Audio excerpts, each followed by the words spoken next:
യഥാർത്ഥ കേരള സ്റ്റോറി എന്താന്ന് വെച്ചാല് ഇതാ ഇന്നിപ്പോ റംസാൻ മാസം 1-ാം തീയതി നല്ല ബീഫ് കിട്ടും ഇങ്ങനെ നോമ്പറക്കുന്ന സമയത്ത് നമ്മളെ ചെറുക്കൻ്റെ വീട്ടിൽ വന്നു നോക്കിയോ സാധനം വരും.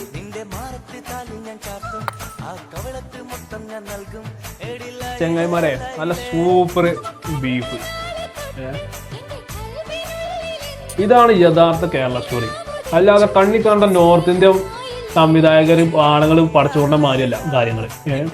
ഇത് കേരളമാണ്. ഇവിടെ നമുക്ക് എന്ത് കഴിക്കാനും എന്തിനു സ്വാതന്ത്ര്യമുണ്ട്. വാണെങ്കിൽ കഴിച്ചാൽ മതി, വാണെങ്കിൽ വേണ്ട. ഇവിടെ ആരും നിർബന്ധിക്കൂല, നിങ്ങളെ തടയൂല. അല്ലാതെ നോർത്ത് ഇന്ത്യൻ വാണം സംവിധായകർ ഇതുപോലെ ഷൂട്ട് ചെയ്ത് വെച്ച മാതിരിയുള്ള കാര്യങ്ങൾ നിങ്ങളെ ഊഹിക്കൂടി ഒരുമാതിരി ഊഹിക്കാൻ നിൽക്കുന്നത് ഞങ്ങളെ കേട്ടോ. നിങ്ങൾ ആദ്യം ശ്രദ്ധിക്കും, ഇത് കേരളമാണ്. ഇവിടെ ഇങ്ങനെയാണ് എല്ലാവരും ഒരുമയോടെ ജീവിക്കുന്ന നാടാണ്. നിങ്ങൾക്ക് അതിൽ അസൂയും കണ്ണിക്കടിയൊക്കെ ഉണ്ടാവും. ഇതൊക്കെ ഒരു അജണ്ടയുടെ ഭാഗമാണ്. അത് നിങ്ങളെല്ലാവരും ആദ്യം മനസ്സിലാക്കണം.